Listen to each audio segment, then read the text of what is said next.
আসসালামু আলাইকুম রহমতুল্লাহ। দিন পরে আমরা আবার ভিডিও শুরু করলাম। কেমন আছেন আপনারা সবাই? আজকে আমরা কথা বলবো জোহরান মামদানির বিজয়টা নিয়ে। আমরা কয়েকটা বিষয় নিয়ে কথা বলবো। একটা হচ্ছে জোহরান মামদানি কে, উনি কেন বিজয় অর্জন করলেন, ওনাকে আমাদের কিভাবে দেখা উচিত, এই কয়েকটা বিষয় নিয়ে আমরা কথা বলবো। জোহরান মামদানি ব্যাপারে আমরা যতটুকু জানি, তিনি হচ্ছেন একজন বিখ্যাত একাডেমিক এবং স্কলার, মাহমুদ মামদানির ছেলে। তার মা হচ্ছে একজন হিন্দু ফিল্ম মেকার এবং সে হচ্ছে একজন ডেমোক্রেটিক সোশ্যালিস্ট এবং সে ধর্মে হচ্ছে শিয়া, 12 শিয়া বেসিক্যালি। তো সে তার ধর্ম নিয়ে সেভাবে কনসার্ন না, সে হচ্ছে মূলত লিবারেল ডেমোক্রেট এবং সে হচ্ছে একজন সোশ্যালিস্ট। তো আমরা একটু মোটামুটি জানি জোহরান মামদানি সম্পর্কে, এবং আমরা জানি যে সে নিউ ইয়র্কে ইলেক্টেড হয়েছে মেয়র হিসেবে, এবং সে তার মুসলিম পরিচয়টাকে ধারণ করে মুসলিম পরিচয়টা নিয়ে গর্বিত হয়ে সে বিজয় অর্জন করেছে। এবং সে মূলত যে কারণে বিখ্যাত ছিল সেটা হচ্ছে সে বলেছিল নেতানিয়াহু যদি নিউ ইয়র্কে আসে তাহলে সে নেতানিয়াহুকে অ্যারেস্ট করবে, কারণ আন্তর্জাতিক কোর্ট, ক্রিমিনাল কোর্ট, যেটা ইন্টারন্যাশনাল ক্রিমিনাল কোর্ট আইসিসি, তারা নেতানিয়াহুর বিরুদ্ধে একটা গ্রেফতারি পরোয়ানা জারি করেছে এবং সেই অনুসারে তাকে অ্যারেস্ট করা হবে। তো এরপরে সে মোটামুটি এই ক্যাম্পেইন করে এবং সে বিজয়ী হয়। এখন সে নিউ ইয়র্কের মেয়র। তো এখানে জোহরান মামদানি বিজয় অর্জন কেন করলেন? জোহরান মামদানি বিজয় অর্জন করার একদম প্রথম এবং প্রাইমারি কারণ, যেটা যে কোনো ধরনের সমীকরণের আগে একদম প্রথম ও প্রাইমারি কারণ হচ্ছে ফিলিস্তিন যুদ্ধ বা গাজা যুদ্ধ। অক্টোবর 7 হামলার পরে, এর আগে আপনি চিন্তা করুন, অক্টোবর 7 হামলার কিছুটা আগে চিন্তা করুন, বিশ্বে বিভিন্ন ধরনের আলাপ হচ্ছিল যে পুরো পশ্চিম জুড়ে ডানপন্থার উত্থান হচ্ছে। বিভিন্ন দেশে ডানপন্থীরা বিজয় অর্জন করছে, যারা রিপাবলিকান, যারা হচ্ছে খ্রিস্টান আইডেন্টিটি বা ধর্মীয় আইডেন্টিটি ধারণ করে এবং তারা হচ্ছে অ্যাবর্শন বিরোধী, এলজিবিটি বিরোধী, এই ধরনের যারা, তারা বিজয় অর্জন করছিল। কিন্তু যখন এই গাজা যুদ্ধটা সামনে আসলো, যখন অক্টোবর 7 হামলা হলো এবং এরপরে ইসরায়েলের ব্যাপক জেনোসাইড চলছিল, সেই সময় পুরো ইউরোপ জুড়ে পুরো সমীকরণটা যেন চেঞ্জ হয়ে গেল। অক্টোবর 7 পর থেকে নিয়ে এখন পর্যন্ত, আজকের দিন পর্যন্ত, ইউরোপের প্রধান দেশ এবং আমেরিকার প্রধান যে আলোচনার বিষয় সেটা হচ্ছে গাজা যুদ্ধ। আপনি চিন্তা করুন যে যতগুলো নির্বাচন হলো এরপর থেকে, একদম প্রধান নির্বাচন, সবগুলো গাজা যুদ্ধ দ্বারা প্রভাবিত হয়েছে। যেমন অলমোস্ট 14 বছর ধরে খুব সম্ভবত লেবার পার্টি ইংল্যান্ডে ক্ষমতায় ছিল না। যারা ডানপন্থী ছিল, টরি, তারাই ক্ষমতায় ছিল। কিন্তু 14 বছর পর এসে কেন আবার লেবার পার্টি ক্ষমতায় আসলো? এটার কারণ হচ্ছে তারা ফিলিস্তিনে, মানে ফিলিস্তিনের যুদ্ধে এবং গাজা যুদ্ধে তারা ফিলিস্তিনের পক্ষে তাদের সমর্থন জানিয়েছে। সেক্ষেত্রে ডোনাল্ড ট্রাম্প কেন জিতলো? ডোনাল্ড ট্রাম্প, সে আগেরবার প্রেসিডেন্ট ছিল, পরের বার সে জিতেনি এবং সে হচ্ছে ইমপিচড, সে ক্রিমিনাল। সে কেন জিতলো? এটা অন্যতম কারণ ছিল, তার প্রমিস ছিল সে আসলে সে গাজা যুদ্ধ বন্ধ করবে। সেরকম আপনি জোহরান মামদানির ব্যাপারে দেখুন, আপনি যদি নিউ ইয়র্কবাসীকে জিজ্ঞেস করেন, এটা গ্যারান্টি দিয়ে বলা যায়, ওখানে আমাদের আত্মীয় স্বজন হয়তো অনেকে আছে বাংলাদেশি, তাকে যদি জিজ্ঞেস করেন তার পলিসি কি, সে কি চায় বা সে কি করতে চায়, তার প্রবলেমগুলো কি, তারা কিছু বলতে পারবে না, সেভাবে কিছু বলতে পারবে না। এমনকি আপনি যদি জোহরান মামদানির শেষ ডিবেটটা দেখেন, যে ডিবেটটা জোহরান মামদানি, অ্যান্ড্রু কুমো এবং হচ্ছে স্লিওয়া, তারা একসাথে ওই ডিবেটটা করে, ওখানে মাল্টিপল পয়েন্টে, প্রায় 3-4টা পয়েন্টে জোহরান মামদানিকে তার অবস্থান ক্লিয়ার করতে বলা হয়। সে বলে যে না, আমি এটাতে কোনো অবস্থান নিইনি। সে বিভিন্ন পলিসির ব্যাপারে তেমন কোনো ভালো অ্যান্সার দিতে পারে না। কিন্তু আপনি দেখবেন তার তার কিছু গচা লাইন আছে, তার কিছু পাঞ্চ লাইন আছে, যেগুলো অনেক ফেমাস হয়। বাট ওভারঅল পলিসি ইস্যুতে সে সেভাবে বিতর্কে টিকতে পারে না। তা সত্ত্বেও কেন জোহরান মামদানি জিতল? জোহরান মামদানি জেতার পিছনে এই গাজা যুদ্ধটাই ছিল প্রধান কারণ। সে সবার প্রথমে লাইমলাইটে আসে কি বলে? সে সবার প্রথমে লাইমলাইটে আসে, সে নেতানিয়াহু নিউ ইয়র্কে আসলে তাকে গ্রেফতার করবে, এটা বলে সবার প্রথমে।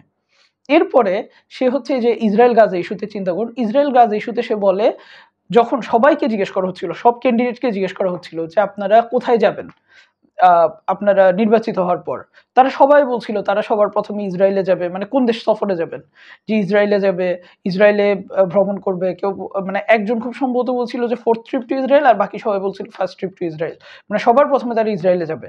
ঠিক আছে, কিন্তু জোহরান মামদানি কি বলল?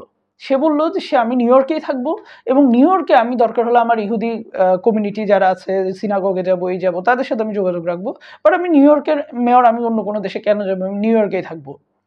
সো এই যে ইসরায়েল গাজা ইস্যু, মানে এই যে 7 অক্টোবর হামলার পরে নরম্যান ফিঙ্কেলস্টাইনের একটা সুন্দর আলাপ আছে। উনি বলছেন উনি তো ওনার লাইফের একটা বড় অংশ গাজা নিয়ে আলাপ করে, ফিলিস্তিন নিয়ে আলাপ করেছেন। উনি বললেন যে আমি হাল ছেড়ে দিয়েছিলাম, আমি ভুলে গেছিলাম গাজাকে বা ফিলিস্তিনকে, কারণ এই ইস্যুটার গুরুত্বপূর্ণই ছিল না পৃথিবীর কাছে। উনি বলল যে আপনি অক্টোবর 6 চিন্তা করুন, অক্টোবর 6 পুরো বিশ্বে গাজার ইস্যুটা বা ফিলিস্তিন ইস্যুটা কোনো বড় ইস্যু না, কেউ এটা নিয়ে চিন্তা করছে না, রেজিস্ট্যান্স গন। তখন বিভিন্ন আরব দেশ তো অলরেডি নর্মালাইজ করে ফেলেছে ইসরায়েলের সাথে, এবং তখন সৌদি আরব নর্মালাইজ করবে এই ধরনের চিন্তা তখন চলছিল, যে সৌদি আরব কিভাবে নর্মালাইজ করবে, কোন শর্তের ভিত্তিতে আব্রাহাম অ্যাকর্ডে সাইন করবে, এই আলাপগুলো চলছিল। কিন্তু চিন্তা করুন সেই সময় অক্টোবর 7 হামলাটা হয়, এবং তখন থেকে আজ পর্যন্ত আলোচনার মূল কেন্দ্রবিন্দুতে গাজা ইস্যুটা চলে আসে, এবং গাজা ইস্যুটা পুরো ইউরোপের, আমেরিকার রাজনীতিকে উলটপালট করে দিচ্ছে। এটা কিন্তু একটা গুরুত্বপূর্ণ বিষয়, এবং এই জিনিসটার প্রভাবে জোহরান মামদানির যে আলোচনা, মানে জোহরান মামদানির যে আলোচনা, সে নির্বাচন সেটাতে পড়েছে। এটা হচ্ছে প্রথম বিষয়। 2 নম্বর যে কারণে জোহরান মামদানি জিতেছে, অনেকে বলছেন যে জোহরান মামদানি হচ্ছে আমেরিকার যেরকম ডোনাল্ড ট্রাম্প, সেরকম নিউ ইয়র্কের হচ্ছে জোহরান মামদানি। এটার মানে কি? তারা তো কমপ্লিটলি ভিন্ন দুটো বিষয়। জোহরান মামদানি একটা ভিন্ন আইডিওলজি ধারণ করে, মানে ডোনাল্ড ট্রাম্প আর জোহরান মামদানি আইডিওলজি আপনি চিন্তা করেন পুরো এদিক ওদিক। মানে ডোনাল্ড ট্রাম্পের যে আদর্শ সেটা অনেকটা ফার রাইটদের কাছাকাছি, আবার জোহরান মামদানির যে আদর্শ সেটা অনেকটা ফার লেফটদের কাছাকাছি। তাকে অনেকে কমিউনিস্ট বলে।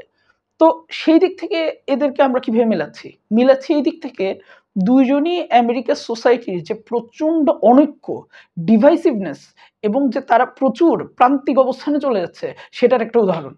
ডোনাল্ড ট্রাম্পের কথা আপনি চিন্তা করুন। ডোনাল্ড ট্রাম্প হচ্ছে লিবারেলদেরকে, লেফটিস্টদেরকে এমনভাবে নাই সে ডিহিউম্যানাইজ করে নাই, বা তাদেরকে নিয়ে আজে বাজে কথাবার্তা বলে না, এবং লেফটিস্টরাও তাকে না জেতানোর জন্য তাকে অ্যারেস্ট করালো, তাকে হত্যার চেষ্টা করলো, নানা কিছু করলো। তো সেটার মধ্য দিয়ে যত ট্রাম্পকে অ্যাটাক করা হয়েছে, ট্রাম্প তত জনপ্রিয় হয়ে ট্রাম্প জিতলো, এবং ট্রাম্প যে তাদের সোসাইটির ভাঙনটা আরো বাড়িয়ে দিল। অথচ তাদের এমন একজন প্রেসিডেন্ট দরকার ছিল যে এই ভাঙনটা কমাবে, একটা কমন ভ্যালুজে দেশকে একত্রিত করবে। ট্রাম্প এসে অনেকটা আরো বাড়িয়ে দিল। জোহরান মামদানি ব্যাপারটাও কিন্তু সেম। জোহরান মামদানি যে সময় দেশকে একটা বিন্দুতে আনার কথা, সে কিন্তু অনেকটা ফার লেফটদের মতো অবস্থান গ্রহণ করলো, এবং তাদের সোসাইটির যে ডিভাইসিভনেস, তাদের সোসাইটি যে অনেককে ভরা, সেটার প্রতিফলন হিসেবে জোহরান মামদানি চিত্র। এবং জোহরান মামদানি ক্ষমতায় আসার আগে, মানে সে জেতার আগে, আপনি প্রচারণাগুলো লক্ষ্য করুন জোহরান মামদানির ব্যাপারে। তাকে বলা হচ্ছিল জিহাদিস্ট, সে আসলে হচ্ছে সব নায়িকাদেরকে বোরকা পরতে হবে, অথচ তার নিজের বউ অনলিফ্যান্সের মতো ড্রেস পরে। তারপর বলা হচ্ছিল সে একই সাথে কমিউনিস্ট, একই সাথে জিহাদিস্ট, মানে এটা কিভাবে মিলে উই ডোন্ট নো। এবং মানে বলা হচ্ছিল যে নিউ ইয়র্ক হয়ে যাবে উগান্ডার মতো। নিউ ইয়র্কে হচ্ছে ইভেন পর্নস্টাররা বলছে যে নিউ ইয়র্কে গেলে কি এখন আমার ঘোমটা পড়তে হবে কিনা। মানে এইভাবে তারা সবাই কিন্তু জানে যে জোহরান মামদানি কি, সে একটা লিবারেল ডেমোক্রেট সোশ্যালিস্ট। কিন্তু তাকে ডিলেজিটিমাইজ করার জন্য তারা এই ধরনের ক্যাম্পেইনগুলোর গ্রহণ করলো, তারা এই ধরনের ক্যাম্পেইনগুলোর কাজ করলো। ওভারঅল অনেক রিজন বলা যায়, আরো নানা রিজন বলা যায়, বাট সব রিজনের মূল কথা হচ্ছে যে জোহরান মামদানি আমার মতে এই দুইটা কারণে জিতেছে। একটা হচ্ছে গাছ ইস্যু, আর একটা হচ্ছে তাদের সোসাইটির যে অনৈক্যের প্রতিফলনটা, এবং তাদের সোসাইটি যে ভেঙে যাচ্ছে সেটার প্রতিফলনটা, যে জিনিসটা তাদের সোসাইটিকে আরো বেশি ভাঙবে, আরো সোসাইটিতে ভাঙন ধরাবে। তো জোহরান মামদানিকে একজন মুসলিম হিসেবে আমাদের কিভাবে দেখা উচিত, এটা গুরুত্বপূর্ণ বিষয়। জোহরান মামদানি কে? প্রথমত এটা চিন্তা করুন। প্রথমত সে হচ্ছে একজন 12 শিয়া, এবং শিয়াদের সাথে আমাদের আহলে সুন্নাহর খুবই গভীরভাবে দ্বিমত আছে। তারপরে সে তার শিয়া আদর্শ কতটা ধারণ করে, এটাও একটা প্রশ্নের বিষয়। সে মূলত একটা liberal Democratic socialist. Liberal Democratic socialist মানে হচ্ছে যে লিবারেলদের যত ধরনের আইডিওলজি আছে সেগুলো সে ধারণ করে।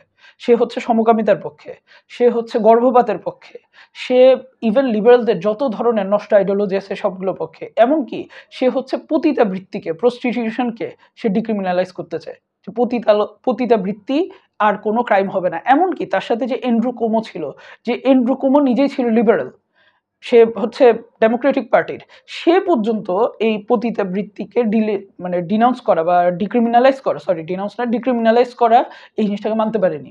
এই লেভেলের সোশ্যালিস্ট হচ্ছে, এই লেভেলের লিবারেল আইডিওলজি ধারণ করে জোহরান মামদানি, এবং এটা তার পরিবার থেকে আসছে। তার বাবা হচ্ছেন একজন পোস্ট কলোনিয়াল থিঙ্কার, এবং তিনিও একজন লিবারেল, এবং তার মা হচ্ছে একজন হিন্দু ফিল্ম মেকার, এবং সে বড় হয়েছে এটার মধ্য দিয়ে, জোহরান মামদানি বড় হয়েছে এটার মধ্য দিয়ে। যার জন্য এমনকি সে কিন্তু হামাসকে ডিনাউন্স করে। সে হচ্ছে ইভেন শরিয়ার যে অবস্থান করে সে শরিয়া আইনকে ডিনাউন্স করে, সে ইভেন শাতিমদের অধিকারকে বিশ্বাস করে এবং সে যে মানে বিভিন্ন জায়গার মুজাহিদদেরকে ডিনাউন্স করে। তো সেই দিক থেকে জোহরান মামদানি, আমি যদি মুসলিম নামটা বাদ দিই, ধরেন তার নাম মুসলিম না, সে হচ্ছে মাহমুদ জোহরান মামদানি না, তার নাম হচ্ছে সাপোজ জোনাথন সামথিং কিছু একটা, সেক্ষেত্রে একজন লিবারেল আর তার মধ্যে কোনো পার্থক্য নেই, সে একজন লিবারেল। এবং লিবারেল ডেমোক্রেট যে আকিদা বিশ্বাস লালন করে সে সেই আকিদা বিশ্বাস লালন করে, সে সেই মূল্যবোধ লালন করে। এবং আপনি বলতে পারেন যে হ্যাঁ কিন্তু সে তো মুসলিম পরিচয় ধারণ করে। ওয়েস্টে যারা যারা দিনকে বিকৃত করে, যত ধরনের শিয়া আপনি বলেন, যত ধরনের লিবারেল আপনি বলেন, যারা দিনকে বিকৃত করে, শরিয়াকে বিকৃত করে, জিহাদকে ঘৃণা করে, ফিলিস্তিনকে ডিনাউন্স করে, এরকম অসংখ্য মানুষ, এরা সবাই মুসলিম পরিচয় নিয়ে গৌরববোধ করে। এটা পশ্চিমে যে লেফট উইং রাজনীতি, এটাতে অবাক করার মতো কিছু না। পশ্চিমে লেফট উইং রাজনীতিতে আপনি এমন কাউকে পাবেন না যে হচ্ছে ইসলাম পরিচয় নিয়ে সামনে আসে না, সে আনএপোলজেটিক না। এটা কারণ কি? এটা কারণ হচ্ছে ওখানে আইডেন্টিটি পলিটিক্স অনেক শক্তিশালী। আইডেন্টিটি পলিটিক্স মানে কি? সেটা হচ্ছে ওরা যে লেফটিস্টরা আছে, ওকরা আছে, তারা হচ্ছে মাইনরিটি রাইটস নিয়ে কথা বলে এবং মাইনরিটিদেরকে তারা ভিকটিম হিসেবে দেখে। এবং আপনি যখন ওই মাইনরিটির একজন হবেন তখন আপনার অধিকার পাওয়ার, আপনার হচ্ছে মর্যাদা পাওয়ার সুযোগটা বেড়ে যায়। সেজন্য আপনি দেখবেন যে সমকামিতা হওয়া সেখানে একটা সেলিব্রেটেড বিষয়, ট্রান্সজেন্ডার হওয়া সেলিব্রেটেড বিষয়, মুসলিম হওয়া একটা সেলিব্রেটেড বিষয়, খ্রিস্টান হওয়া সেলিব্রেটেড না, ব্ল্যাক হওয়া সেলিব্রেটেড বিষয়, হোয়াইট হওয়া সেলিব্রেটেড না। এটা কারণ কি? কারণ হচ্ছে হোয়াইটটা খ্রিস্টানরা হচ্ছে মেজরিটি এবং যারা লেফটিস্ট, যারা ওক, তারা হচ্ছে মাইনরিটি রাইটস নিয়ে কাজ করে এবং তারা মনে করে মাইনরিটি মাত্র ভিকটিম। এই জন্য আপনি দেখবেন তারা শক্তিশালী হয়ে গেছে এবং কেউ নিজেকে ব্ল্যাক, মুসলিম ইত্যাদি পরিচয় দিয়ে বরং সে বিভিন্ন সুবিধা পাওয়ার চেষ্টা করে। এটা হচ্ছে নিজেদেরকে ভিকটিম প্রমাণ করে নিজের অধিকার রক্ষা করা। এমনকি এরকম ঘটনাও আছে যে এক মুসলিম মেয়ে, মুসলিম ব্ল্যাক, হিজাবি মুসলিম ব্ল্যাক, সে হচ্ছে অভিযোগ করে যে তার কয়েকটা হোয়াইট ছেলে এসে তার হিজাব টেনে ছিঁড়ে ফেলেছে। ঠিক আছে? এটা নিয়ে বিরাট আন্দোলন শুরু হয় তাদের দেশেই। আমি এটার লিঙ্কটা আপনাদেরকে ইনবক্সে দিয়ে দেবো বা সরি ডেসক্রিপশনে দিয়ে দেবো। তো সেখানে সেই মুসলিম মেয়ে পরবর্তীতে পুলিশের কাছে গিয়ে স্বীকার করে আসলে সে তাদের সাথে একটা ঝগড়া মারামারিতে লাগে এবং ওখানে তাদের সাথে একটা হাতাহাতি হয়, সেখানে তার হিজাবটা সরিয়ে ফেলা হয়। মানে এটা হচ্ছে যে সে মুসলিম হওয়ার কারণে বা ব্ল্যাক হওয়ার কারণে তার উপর আক্রমণ করেনি, বরং সে একটা পার্সোনাল ঘটনাকে সেটা রূপ দেয়। দেখুন, আমি দাবি করছি না যে ওখানে ব্ল্যাকদের মুসলিমদের প্রতি কোনো ঘৃণা নেই, অন্যায় নেই, হেট্রেড নেই, আমি এটা দাবি করছি না, অবশ্যই আছে, এটা ডিনাই করার কিছু নেই। বাট পয়েন্ট হচ্ছে যে যারা হচ্ছে ধরেন তার সমাজ তো ব্যাপকভাবে মেরুকরণ হয়েছে, সমাজের একটা বড় অংশ অলরেডি, অন্তত হাফ অংশের কাছে ব্যাপারটা হচ্ছে আপনি মুসলিম হওয়া মানে আপনি একটি স্পেশাল ট্রিটমেন্ট পাবেন ওই জায়গায়, আপনি হচ্ছে ব্ল্যাক হওয়া মানে একটি স্পেশাল ট্রিটমেন্ট পাবেন, আপনি সমকামী, লেসবিয়ান, আপনি হচ্ছে ট্রান্সজেন্ডার হওয়া মানে একটি স্পেশাল ট্রিটমেন্ট পাবেন। তো ওই জায়গায় আপনি তো মুসলিম পরিচয় নিয়ে, আপনি যদি কোনো লেফটিস্ট হন, মুসলিম পরিচয় নিয়ে তো আপনার লজ্জা পাওয়ার কিছু নাই, বরং আপনি যদি ওইটা ধারণ করেন ওইটাই আপনার ভোট বাড়িয়ে দেবে, আপনাকে সেলিব্রেটেড করবে। এটা হচ্ছে মূল কথা। সো যার জন্য জোহরান মামদানি আজকে যদি তিনি তার মুসলিম পরিচয় নিয়ে এত মানে গর্বিত হন, এটা তার আইডেন্টিটি পলিটিক্সের অংশ। কারণ ইসলামের কোনো মৌলিক জিনিসই তিনি ধারণ করেন না। তো তাহলে উনি মুসলিম পরিচয় নিয়ে গর্বিত হলেন না হলেন সেটাতে কি আসা যায়?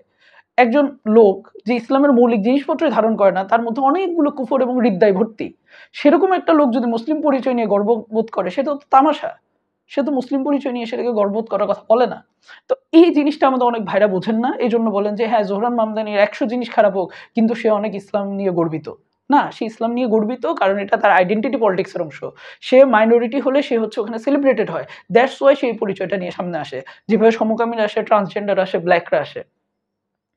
তো সেই দিক থেকে আমরা জোহরান মামদানির তার এত কুফর, সে প্রথমত আহলুস সুন্নাহর অংশ না, 2 নাম্বার হচ্ছে তার মধ্যে অনেক কুফর এবং রিদ্দা আছে, যে জিনিসটার কারণে কোনোভাবেই তাকে মুসলিমের মানে ইসলামের আওতার মধ্যে ধরা যায় কিনা এই জিনিসটা নিয়ে যথেষ্ট পরিমাণ ডাউট আছে। সে আইডেন্টিটি পলিটিক্সের অংশ হিসেবে কাজটা করেছে এবং তার নামটা যদি আমি বাদ দিই তাহলে তার মধ্যে লিবারেল বাদে আর কোনো আকীদা মানহাজ আমরা পাবো না। এই জিনিসটা খুব গুরুত্বপূর্ণ বিষয়। সেই দিক থেকে চিন্তা করলে জোহরান মামদানিকে আমাদের সামনে এখন যেভাবে সেলিব্রেট করা হচ্ছে যে একজন মুসলিম সে হচ্ছে নিউ ইয়র্কের মেয়র হয়েছে, আমার মনে হয় না এটা এইভাবে দেখার কোনো সুযোগ আছে। সে লিবারেল রাজনীতি করে, সে হচ্ছে আইডেন্টিটি পলিটিক্স করে এবং লিবারেল আকীদা মানহাজ ধারণ করে সে ওই জায়গায় গেছে। তো একজন মুসলিম হিসেবে যে এটা খুব বড় কোনো বিজয় বা ইসলামের অনেক উপকার হয়ে গেল বা এমন কিছু, এইভাবে এটাকে দেখার কোনো সুযোগ আছে বলে মনে হয় না।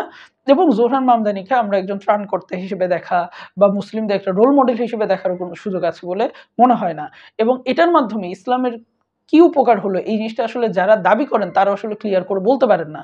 এই জায়গায় জোহরান মামদানি না হয়ে যদি আরেকজন লিবারেল লেফটিস্ট হতেন, এই জায়গায় আসলে কি পরিবর্তনটা আসতো এটা আসলে পরিষ্কার না। এই জিনিসটা বুঝতে হবে। আরেকজন লিবারেল লেফটিস্ট যদি আসতেন সেটাও একইভাবেই সত্য হতো। এমনকি আমি বলবো জোহরান মামদানি আসলে এই জায়গায় আমেরিকার যে লেবার পার্টির নেতা আছে জেরেমি করবিন, তার চেয়েও খারাপ পজিশন নিয়েছেন। কারণ জেরেমি করবিনকে বারবার জিজ্ঞেস করা হচ্ছিল যে হামাসকে উনি টেররিস্ট মনে করেন কিনা, হামাসকে উনি কন্ডেম করেন কিনা, হামাসের কাজকে উনি কন্ডেম করেন কিনা। উনি একবারও হামাসকে টেররিস্ট বলতে পারেননি, উনি হামাসকে কন্ডেম করেননি। একজন কাফের জেরেমি করবিন যে লেফটিস্ট, আমি তার কথা বলছি। কিন্তু জোহরান মামদানি সে জায়গায় অক্টোবর 7-কে ডিনাউন্স করে, সে হামাসকে টেররিস্ট মনে করে, হামাসকে সে ডিনাউন্স করে। এই জিনিসটা বুঝতে হবে যে একজন লেফটিস্ট লিবারেলের এরকম পজিশনই নেওয়ার কথা। আমেরিকার রাজনীতি হচ্ছে এখন এই দিকে। আবার সে হচ্ছে, হ্যাঁ এটা ঠিক, আমি বলছি না যে ডেমোক্রেটিক পার্টি সবাই এরকম, ইয়া না, বাট একটা বড় অংশ এরকম, যেটার মধ্যে কাফের মুসলিম সবাই আছে, মুসলিম নামধারী লোক সবাই আছে। তো এই জন্য এই জিনিসটাকে সেভাবে ইসলামের জায়গা থেকে খুব গর্ববোধ করা বা এমন কিছু করা, এইভাবে দেখার আমাদের খুব সম্ভবত প্রয়োজন নেই। আমাদের বুঝতে হবে যে সত্যিকার পরিবর্তনগুলো কারা আনছে। ফিলিস্তিনের পক্ষে সত্যিকার লড়াই কে করছে? ফিলিস্তিনের পক্ষে সত্যিকার লড়াই আমাদের হামাসের ভাই বোনরা করছে। এবং হামাসের অক্টোবর 7 হামলার ফলে, তাদের কোরবানির ফলে আজকে বিশ্বজুড়ে এই পরিবর্তনটা আমরা দেখতে পাচ্ছি। এই জিনিসটা ছোটভাবে দেখার কোনো রিজন নেই। আমরা দেখছি প্রকৃত বিজয় আসছে আমাদের মালির থেকে, আমরা দেখছি প্রকৃত বিজয় আসছে আলহামদুলিল্লাহ আমাদের আফগানিস্তান থেকে, আমরা দেখছি প্রকৃত বিজয় আসছে আমরা সোমালিয়া থেকে, এবং আমরা দেখছি সিরিয়ায় আমাদের মুজাহিদরা বিজয় অর্জন করে ইসরায়েলের মানসিক কন্ডিশন একদম খারাপ করে দিয়েছে। তো আমরা দেখছি প্রকৃত থ্রেটগুলো আসছে তাদের কাছ থেকে। সো একটা জায়গায় গাজাকে ব্যবহার করে কেউ নির্বাচিত হওয়া, এবং যার আসলে লিবারেলদের আইডিওলজি বাদে তেমন বড় কিছু নেই, সেই জিনিসটা আসলে মানে খুব বেশি যে ইসলামের বিজয় হচ্ছে, ইসলামের জন্য খুব বড় কিছু এমন না। কিছু উপকার হতে পারে। পৃথিবীতে সবকিছু আনমিক্সড গুড আনমিক্সড ব্যাড বলে কিছু নেই। খারাপের মধ্যেও কিছু ভালো জিনিস থাকতে পারে, ভালোর মধ্যেও কিছু খারাপ জিনিস থাকতে পারে। এগুলো আমরা কেউ ডিনাই করি না। বাদবাকি হচ্ছে আমরা যদি এখানে রোল মডেল হিসেবে তাকে দেখি, আমরা যদি তাদেরকে মানে তার পন্থাকে ইসলাম বিজয়ের পন্থা হিসেবে দেখি, এবং আমরা এটাকে ইসলামের বিজয় মনে করি, সেই জায়গায় আমরা বড় ভুল করব এবং আমরা মূল জায়গা থেকে সরে যাব। যদি আমরা ওইভাবে দেখি, প্রথমত আমরা ভুল জায়গায় আস্থা রাখবো, যেভাবে আমরা বারবার ইতিহাস জুড়ে রেখে এসেছি, একবার সাদ্দামের প্রতি, একবার গাদ্দাফির প্রতি, একবার এরদোগানের প্রতি, নানা জনের প্রতি। এবং আমরা ফাইনালি দেখছি যে আসলে এই গণতান্ত্রিক বা এই সেকুলার ওয়ার্ল্ড ভিউর ভিতরে যারা ফাংশন করে, তারা আসলে সেকুলার মাস্টারদেরকে সার্ভ করে, সেকুলার সিস্টেমকে সার্ভ করে। দিন শেষে ইসলামের খুব বড় কোনো বিজয় আসে না। কোনো জায়গায় রাজনৈতিকভাবে তারা ইসলামের পক্ষে থাকলেও আরেক জায়গায় তারা মুসলিমদের উপর জেনোসাইড চালায়, আরেক জায়গায় মানুষের ইমানকে তারা ধ্বংস করে। এই জিনিসটাও আমরা দেখছি। তো এই বিষয়গুলো আমাদের মাথায় রাখতে হবে, এই জিনিসপত্রগুলো আমাদের খুব ভালো করে খেয়াল রাখতে হবে। ফাইনালি আমাদের মনে রাখতে হবে উমর রাদিয়াল্লাহু আনহু যে কথা বলেছেন, উনি বলেছেন আল্লাহ আমাদেরকে সম্মানিত করেছেন ইসলামের মাধ্যমে। যদি আমরা ইসলামকে ছেড়ে দিই, তিনি আমাদেরকে পরাজিত করে ছাড়বেন। সালাফদের মধ্যে একটা কথা অনেক বেশি প্রচলিত ছিল। ওনারা বলতেন আমার পরের অংশের পরিশুদ্ধি সেভাবেই হবে যেভাবে তাদের পূর্ববর্তী অংশে পরিশুদ্ধি হয়েছিল, যেভাবে আমাদের সাহাবা কিরাম এবং সালাফুস সালেহিনের পরিশুদ্ধি হয়েছিল। এগুলো কিছু ব্লেটেন্ট কথা না, এগুলো হচ্ছে ঈমান, এগুলো হচ্ছে আল্লাহ এবং আল্লাহ রাসূলের পক্ষ থেকে কথা। যে আল্লাহর পক্ষ থেকে কথা এসেছে যে আল্লাহ আমাদেরকে বিজয় দিবেন। যে আল্লাহই চাইলে পৃথিবীতে ইসলামকে বিজয় করতে পারেন, এবং এর বাইরে আর কোনো কিছুর মাধ্যমে ইসলাম বিজয় হবে না। আমরা দেখেছি অনেক কিছু ট্রাই করা হয়েছে। এই যে নিউক্লিয়ার বোমা, পাকিস্তান নিউক্লিয়ার বোমা আছে, ইসলামের এখানে খুব বেশি লাভ হয়নি। আমরা দেখতে পাচ্ছি যে আমাদের চেষ্টা করা হয়েছে যত বেশি আমরা কাফেরদের মতো হতে পারি, কাফেরদের ওয়ার্ল্ড ভিউ গ্রহণ করতে পারি, আমরা করেছি, হয়নি। দিন শেষে যারা কাফেরদের সাথে কম্প্রোমাইজ না করে আল্লাহর রাস্তায় জিহাদ করেছে, এবং বিভিন্ন জায়গায় তারা তাদের ইমান বিল্লাহ এবং কুফর বি তাগুতের মেসেজ নিয়ে দাঁড়িয়েছে, তাদেরকে আল্লাহ বিজয় দান করেছেন। দুনিয়ার অনেক কিছুই দরকার আছে, তবে মেইন জিনিসটা হচ্ছে ইমান। কারণ আল্লাহ আমাদেরকে বিজয় দান করেন, পৃথিবীতে আর কেউ আমাদেরকে বিজয় দান করে না। মুসলিম হিসেবে শুধু মুসলিম আইডেন্টিটিটা আমাদের কেন, এটাও মাথায় রাখতে হবে। ইসলামে বিশ্বাস করি দেখে আমরা মুসলিম। মুসলিম ইহুদিদের মতো কোনো জন্মগত পরিচয় না, বাঙালিত্বের মতো কোনো জন্মগত পরিচয় না। আমরা ইসলামকে বিশ্বাস করি বলে আমরা মুসলিম থাকি। যদি আমরা কুফর করি, ইসলামের জিনিসপত্রগুলোকে আমরা কটাক্ষ করি, অস্বীকার করি, তাহলে আমরা মুসলিম থাকবো না। এই জিনিসটা আমাদের মাথায় রাখতে হবে। ওয়া মা তাওফিক ইল্লা বিল্লাহ। আসসালামু আলাইকুম ওয়া রাহমাতুল্লাহ।